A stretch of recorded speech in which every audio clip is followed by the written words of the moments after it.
Today, we're kicking off a brand new sermon series called Hidden Gems. And it's a series all about looking for the hidden gems within the book of Proverbs. And it's a series that will last us through the rest of the summer.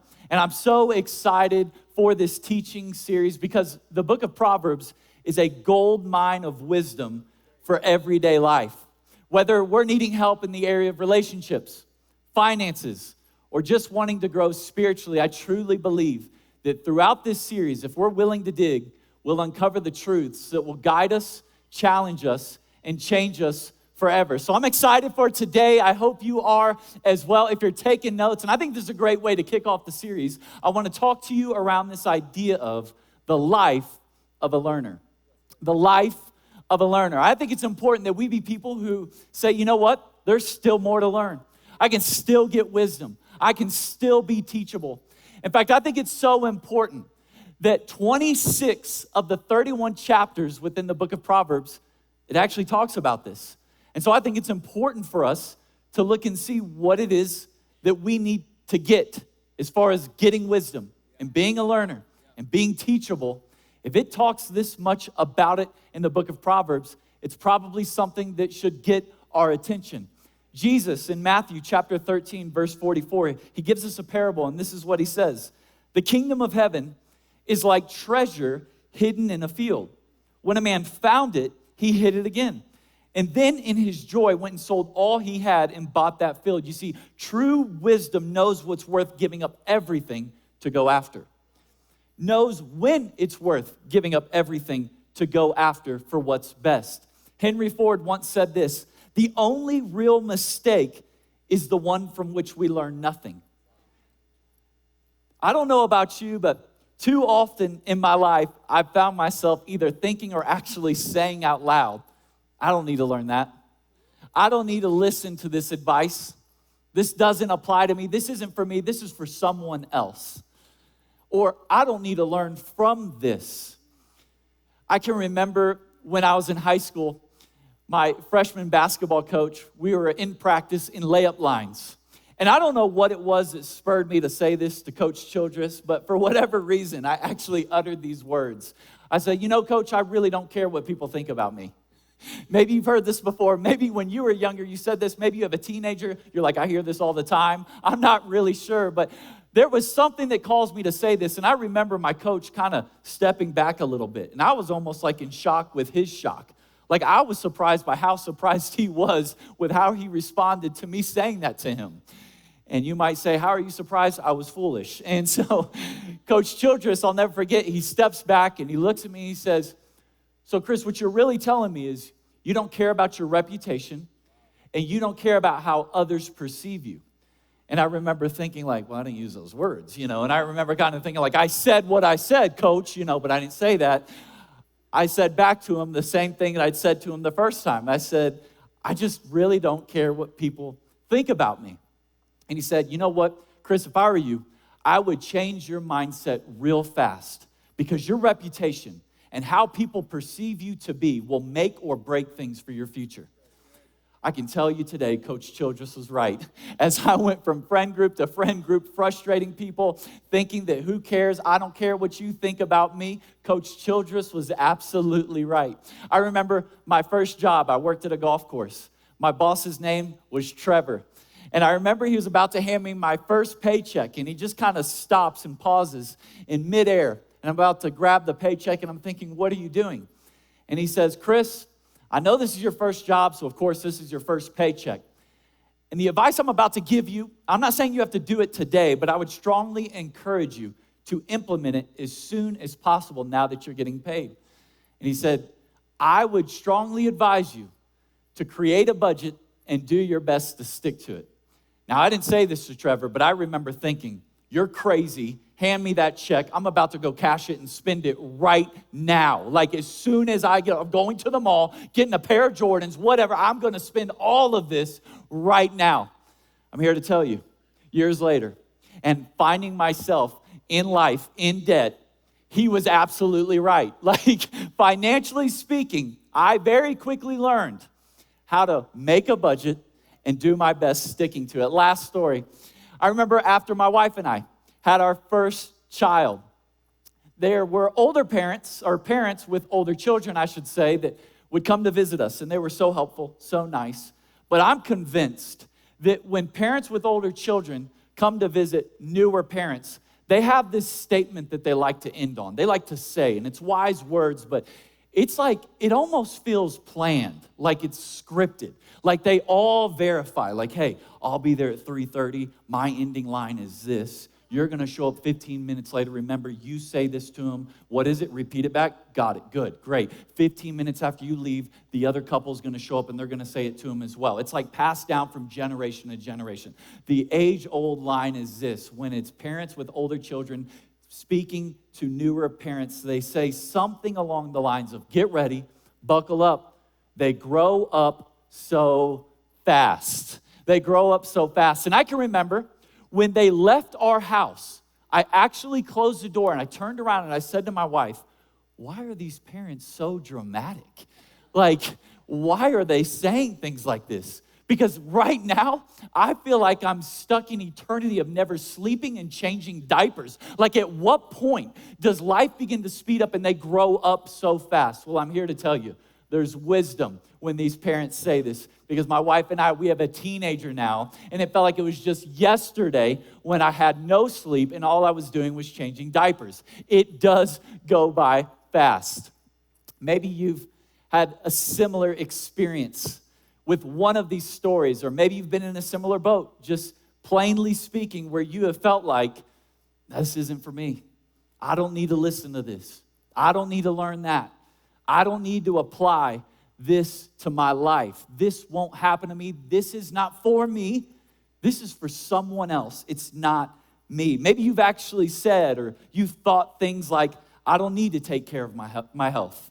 I'll be just fine. This is for the guys, okay? Sorry. Like, some of you might have already gotten an elbow from your wife. You know, like, I don't need to call the doctor. We don't need to go make the visit. I'm going to be just fine. This is me every time. Yet somehow I find myself with the man flu, but also I don't need help. You know, like, I don't need it. I don't need to talk to you. I don't need to call. I'm going to be just fine. Maybe you've thought or said something along the lines of, I don't need to learn people skills. I just need to be good at my job. I don't need to learn how to be good with people. I just have to be good at what it is that I do. Maybe you've thought or said, I don't need advice. I know exactly what I'm doing in this relationship. I know exactly what I'm doing in parenting this child. I don't need the advice. I don't need help. I can handle it myself. I can do this all on my own. The reality is this: growth doesn't happen by accident. Yet, if we're honest, we often resist what actually takes to grow. What it actually takes to grow. How? We get defensive. We combat, we fight against when someone is wanting to actually help us grow. We rely on ourselves. We think, you know what, I can do this myself. We treat it like it's a to-do list, and the satisfaction of saying, let me cross it off. Even though we've already completed it. Come on, anybody like that? I'm this way, where it's like it's already been done, but yet I'm still gonna add it to the to-do list just so I can cross it out. We tend to think, you know what? I wanna be able to say, I did this on my own. I figured this out. I'm the one that was able to solve this problem. We tune out correction. Say, I don't wanna hear that. And so I'll do whatever I can to tune it out by avoiding certain people, not going to certain things, whatever it might be. We tune out correction. But my question is this: what if the gems we're searching for are buried in the very places that we avoid? What if the things, the truths that are for us are actually buried in the places we avoid? Places like hard conversations. Come on, those difficult conversations to have with someone. Failures and mistakes. Corrections and accountability. What if it's buried in these types of places? The Bible is clear. Wisdom is available, but it's not automatic. It's available, but it doesn't just happen. You don't just stumble upon it. What do? You intentionally get it. In Proverbs chapter 4, verse 7, it says just this: wisdom is supreme, therefore what? Get wisdom. Though it costs all you have, get understanding. So if wisdom doesn't just happen, you have to go get it, and there's a price to be paid. What is that price? What will it cost us? because it says you have to get it. And it doesn't just happen, you're intentional about it. But there's a price to be paid. It costs us something. So what does it cost us? Sometimes wisdom will cost you laying down your pride. It'll cost you laying down your pride. How? Because you admit you don't know everything. Come on, this is tough. Like there's times where I would love to act as if I know a lot of things, maybe everything. But getting wisdom, it says, you know what? It's going to cost me my pride. And it's going to be involving humility. Sometimes it costs you time. It costs you time. How? Because you slow down long enough to listen, learn, and reflect. I don't know about you, but I'm someone who loves the speed of things. Like I want it to be fast. If I'm going to learn it, if I have to take an exam on it and there's videos I have to watch, you better believe I'm skipping through every bit of that video that I possibly can. If I have to listen to a podcast that someone recommends to me and they're like, hey, this is for you. Like you need to learn this. I'm like, okay, let's put that thing on double speed, if not faster. Like I just want to learn it. If I have to learn it, I want to learn it fast. But sometimes it costs you time because you have to slow down long enough, get it, not only just to listen, but to really understand what you're listening to really learn it and reflect on how this applies to you. Sometimes it costs you relationships. It costs you relationships because you refuse to walk with people who are headed in the wrong direction. I know this one can sound a little bit cruel. I'm not trying to say that you should just hurt friendships and relationships, but sometimes it might be making a conscious decision. You know what? Maybe I need to guard and protect the time that I'm around these people that are taking me down a place that is a wrong direction. You see, when the Bible talks about wisdom, there's two types of people described in the book of Proverbs. And we're gonna have a little bit of fun with this. There's a babbling fool and there's a listener.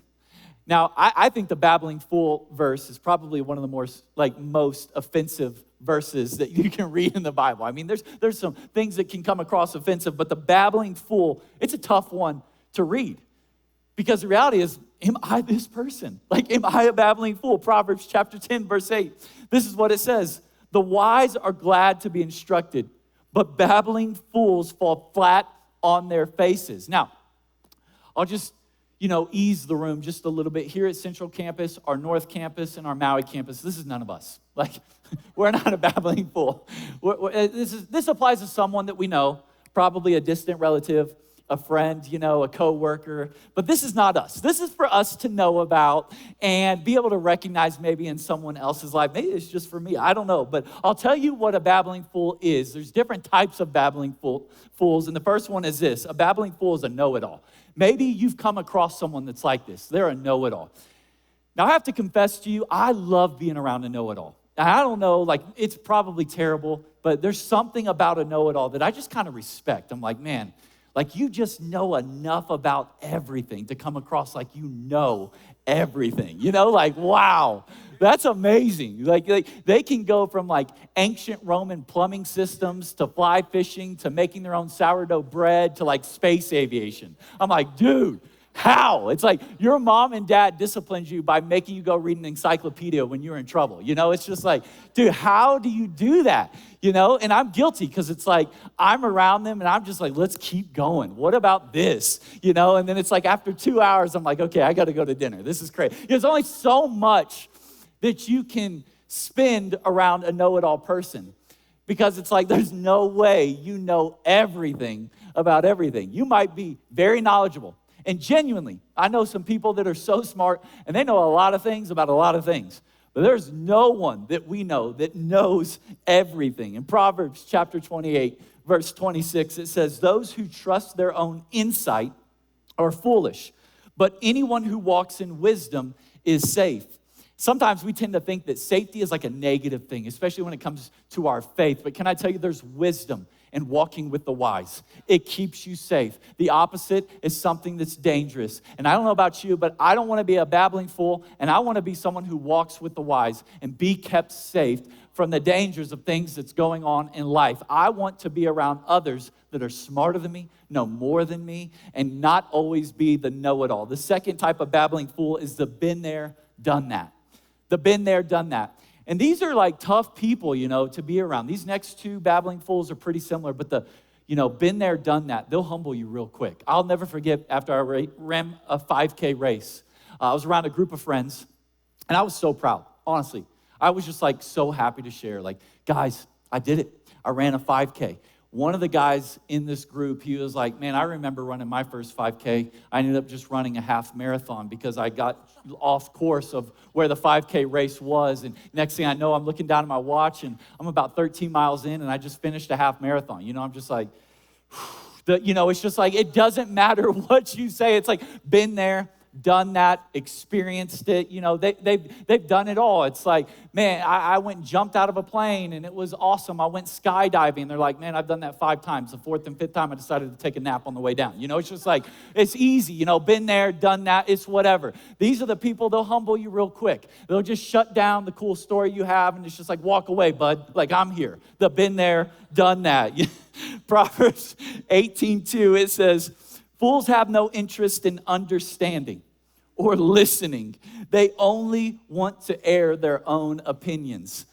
They only want to air what it is that they've accomplished, how it is that they're better. And speaking of doing just that, talking about how they're better, the third type of babbling fool is a one-upper. You've probably never come across the one-upper before. The one-upper, this one, like I said, very similar. The been there, done that, and the one-upper. It's like, dude, hey, I climbed Mount Everest. The one-upper's like, did it without oxygen and in my flip-flops. It's like, doesn't matter what you say, they will one-up you. They will let you know, hey, I've done it better. Whatever it is that you, and what's so fascinating about the babbling fool and some of these types of characteristics is like, how do you know me so well?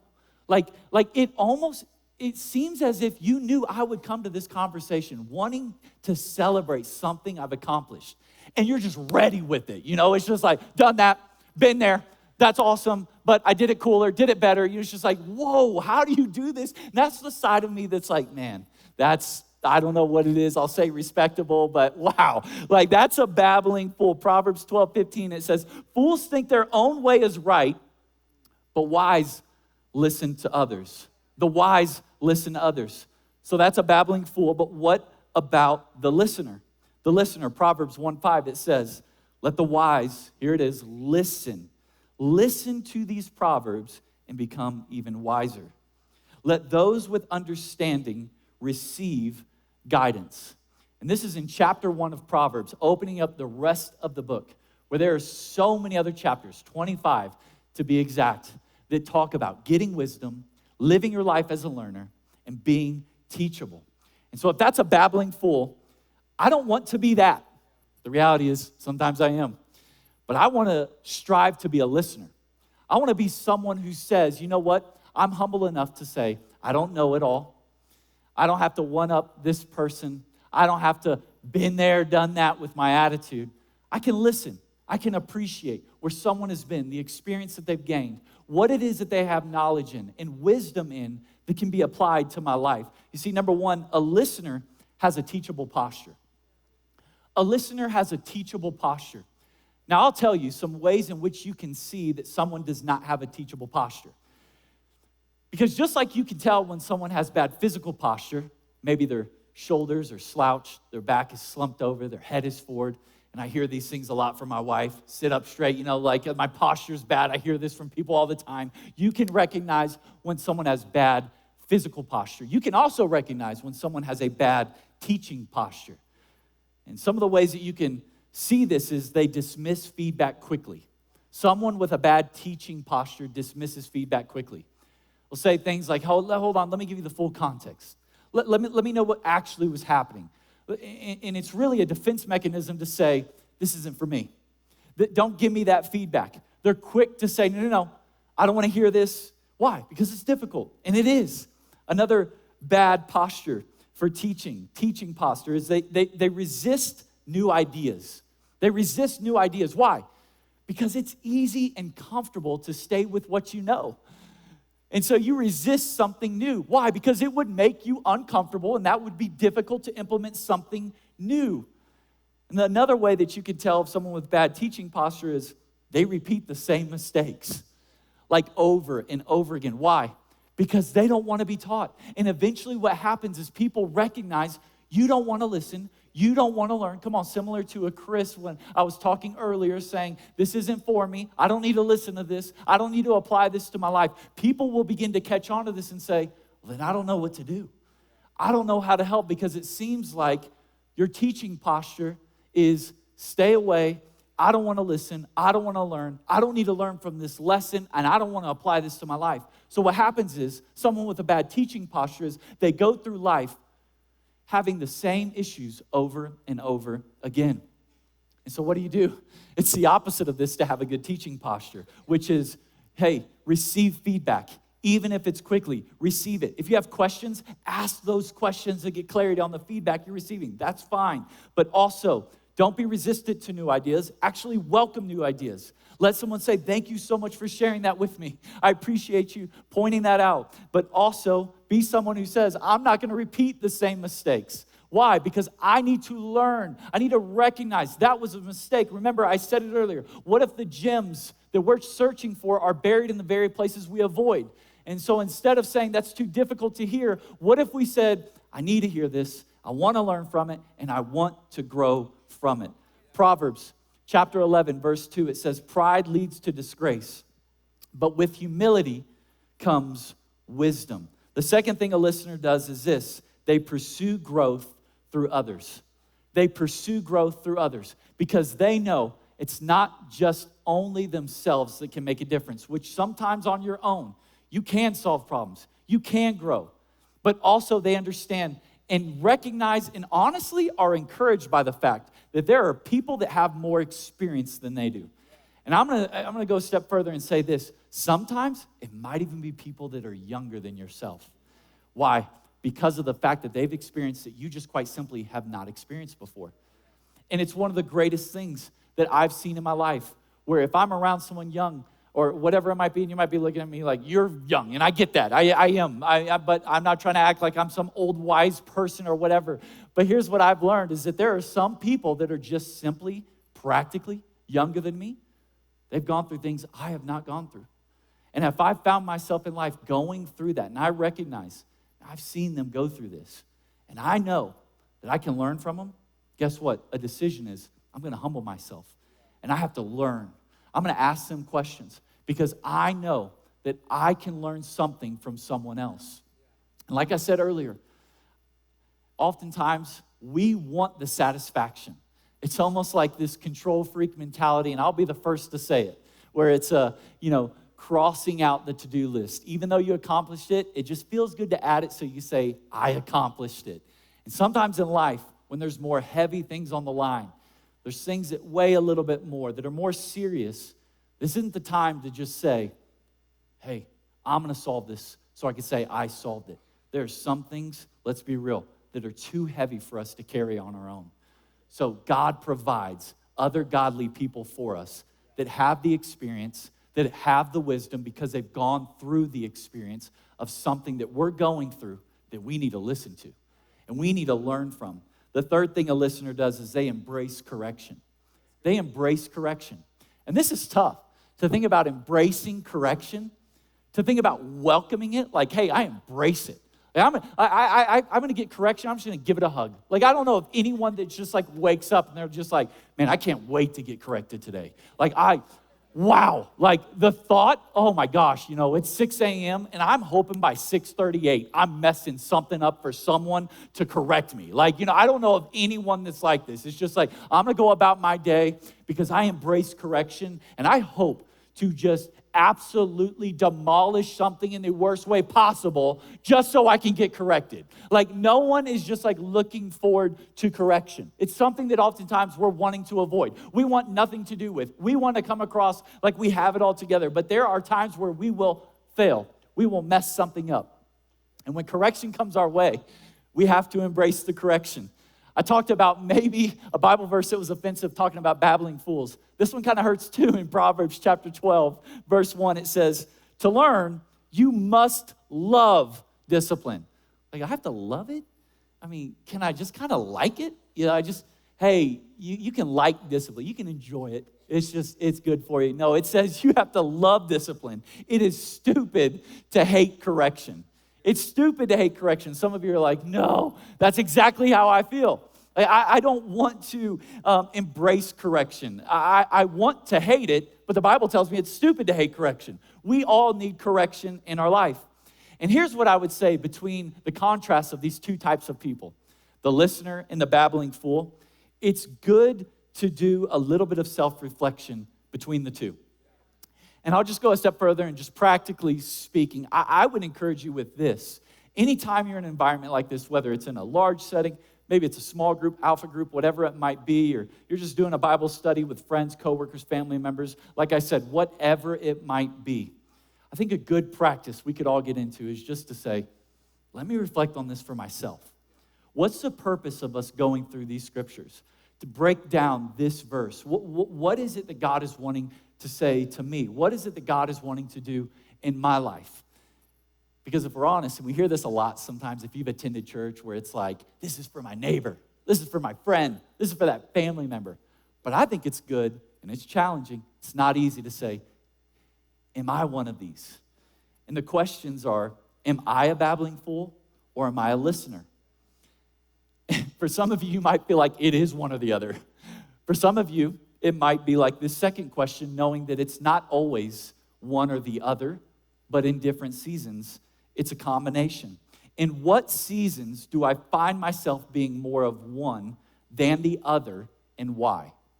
And I think it's important that we ask that second part of the question, why? And I think that's important because if you find yourself in different seasons being a babbling fool, maybe the reason you need to ask the question of why is because of who you're around. And there's something in you that says, I've got to prove something to someone. I have to just be able to one-up them. I have to let them know all of the knowledge that I have. Come on, I mean this, and I'm not trying to be funny with this. I know that there's different situations, circumstances, and relationships in your lives where you feel like, I've got to prove something to my brother. I've got to prove something to my father. I've got to prove something to a friend. I have to be this way. Yet you find yourself overreacting and coming across like a babbling fool. And to ask the question why, there could be something buried deep in your own life that's causing you to act out in this way, whether it be insecurity or just feeling you have to prove something. Why is it in different seasons you find yourself like this? And this for me has been so difficult.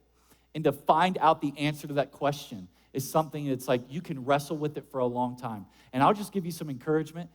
You will not solve that overnight. So to think and walk away, hey, I asked the question why, I identified it, there will be times where it's difficult. And I hope I can say that with encouragement to you. Don't beat yourself up because Proverbs also talks about that you get back up when you stumble. When you fall, you get back up. It says, though a righteous person fall, they get back up again. Can I tell you, there's going to be times where you feel like, hey, I know what it is. I've identified what it is that's going on in my life. Get back up. I mean, seriously, it's okay. You're going to find yourself stumbling. You're going to find yourself being a little bit of a babbling fool. Get back up. Keep searching, keep digging, keep going after wisdom, keep going after experience, whether older in age or younger in age. Keep asking the questions and embracing the correction. A learner is intentional in being teachable. So if we talked about the babbling fool and the listener, well, there's something a little bit more than just listening only. Listening is great, but a learner does something. A learner is intentional in being teachable. Proverbs chapter 13, verses 13 and 14, it says this. People who despise advice are asking for trouble. Those who respect a command will succeed. The instruction of the wise is like a life-giving fountain. Those who accept it avoid the snares of death. So let me talk just a little bit about the learner. The learner. So you have a listener, which is great, something that I would much rather be compared to a babbling fool, but also I want to be someone who learns, who doesn't just hear something and say, that's great, now I have knowledge, but I want to be a learner, someone who applies it. I've learned, I'm learning, it's active, it's moving. I want to learn. A learner does, number one, initiates. A learner initiates. A learner is someone who says, I'm going to begin this conversation. And we initiate by first and foremost going to God. The Bible tells us this in James chapter 1, verse 5. If you need wisdom, ask our generous God, and he will give it to you. If you need wisdom, start by asking God for wisdom. But let me get just a little bit more practical. You start by asking God. But practical initiation looks like asking God and telling someone what you're going through that has more experience than you do with what you're going through. I'm going to say that again. I know it's a lot. I'd say start by asking God for wisdom. I'm going to say here on earth, when you're around others, be intentional enough to know who it is that you want to talk to. And you just start by saying, get this, start by saying what it is you're going through. So it's that practical. Hey, I want to have a conversation. I want to initiate. I want to talk to you. And you let them know what it is that you're going through. And you recognize the person you're talking to has gone through something that you're going through. And I don't miss this, truly, because it's recognizing and it's initiating enough to think about, I need help, but I'm not just going to go tell anyone I need help. I'm not just going to initiate in conversation with anyone about something that I'm finding challenging in life. No. I'm going to be wise in how I initiate. I'm going to recognize that person. I know that they've gone through this before. Maybe I can even just guess that they have. I'm going to initiate the conversation to say, here's what I'm going through. Let me know how it is that you've grown and you've gained wisdom and insight in getting through this. I can remember when I first got married and I was a new husband. There were older husbands in the church. I'd say, let me take you out to lunch. Let me get breakfast, take you out to coffee, whatever. It's on me. I just want to learn from you on what a godly marriage looks like, what it looks like to be a godly husband. And tell me, I'd ask them practical questions. When we became parents, I'd find parents, yes, those same parents of older children that told us it goes by so fast. I would talk with those parents and say, teach us, show us, let us know what it looks like to be godly parents and to raise up godly children. And what I would also come back to encourage you with is this: you won't always just get it overnight. In fact, there were so many times, if you see this as a one-time initiation, you asking the question over a food setting or over coffee, no, you're missing it. The initiation, it happens again and again and again. Practically speaking, there were times where I'm like, okay, we got to meet again. I got something else going on. This is what came up. This is difficult. You know what I didn't do? I didn't just beat myself up and say, you're a bad husband. You're a bad dad. I just want to encourage you. If that's you feel like you're in here, whatever it might be in life, you feel like I need to grow, I need to get better in this area, don't beat yourself up. Get back up again. I'm telling you, God sees you. And God wants you to get back up. And family members, friends, this place, the people around you, we want to see you get back up again. Don't stay down. Come on, there's so many times I was knocked down. I felt defeated. I felt discouraged. I felt like there's no way I can get this. The times I've had lunches with husbands and guys and them feeling like, you know what, I just can't measure up. Everyone else I see, they seem to get it perfect. Like they're the best perfect husband. They're the best perfect dad. They know exactly what they're doing. Let me just tell you, that is a lie from the enemy. Because the Bible tells us that we have all sinned. We've all fallen short of God's glory. You initiate and you keep initiating. You keep going to people. You keep going back. You keep growing. You keep gleaning wisdom. You don't just stay down. You get back up again. You initiate. James 1:5, I read it earlier, but if you need wisdom, ask our generous God and he will give it to you. The second thing a learner does is they implement. They implement. So you initiate, you learn something, you hear something, but then you put it into practice. You implement. And this is where the real cycle continues for growth, where it's initiating and implementing. And it's over and over and over again in every season of life. You might know a lot, but you don't know everything. You don't know everything about everything. There's some things where you could probably get pretty close to saying, I know just about everything within this field. I'm telling you, not in every area of life. So we initiate, we implement. James 1:22, it says this, but be doers of the word and not hearers only, deceiving yourselves. Imagine if we were a church, if we were a community of learners, not know-it-alls, not just opinion holders, but people who walk humbly and grow constantly. Think about it like this. How much stronger would our relationships be? How much clearer would our decisions become? And how much more like Jesus would we look? The prayer today is that we wouldn't be people who just go through life, but we would be people who grow through it. We would be people who say, you know what? There's still more. There's still more that God wants to do in my life. And we would see that as opportunity, not something that's defeating or deflating or saying, oh, there's more. I need to grow. No. God still wants to do something in my life. And God still wants to use me and other people around me to help develop, whether it be someone else or develop me. Would you stand to your feet today? And we're going to close out in worship as we have been doing for a number of weeks. And here's what I would encourage you with.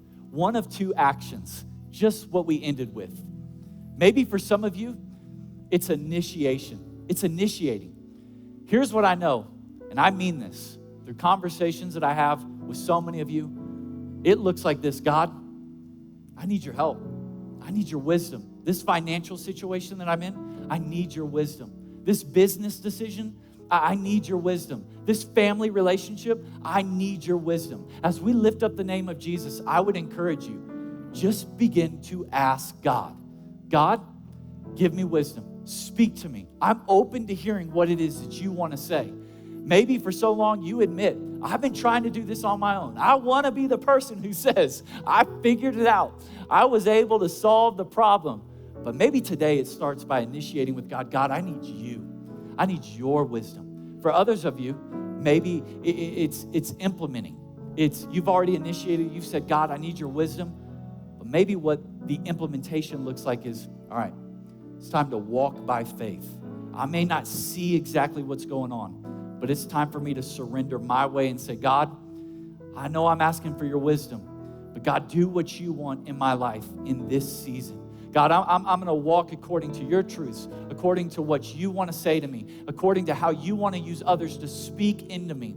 And I'm going to live by faith. It's not always easy, but God, I'm going to implement this. I know what you're teaching me. I know what you're showing me. And I'm going to just say, God, I surrender this to you. Father, we thank you. We love you for your words. Practically, biblically speaking, knowledge, getting your word imparted into our hearts, knowing it, wisdom, living it out, and applying what your word says to us. May we do that right now. May we live with a wise heart, surrendered to you, saying, God, speak to us, show us, teach us, and may we live according to your truths always and every day. We love you, and it's in your name we pray. Amen.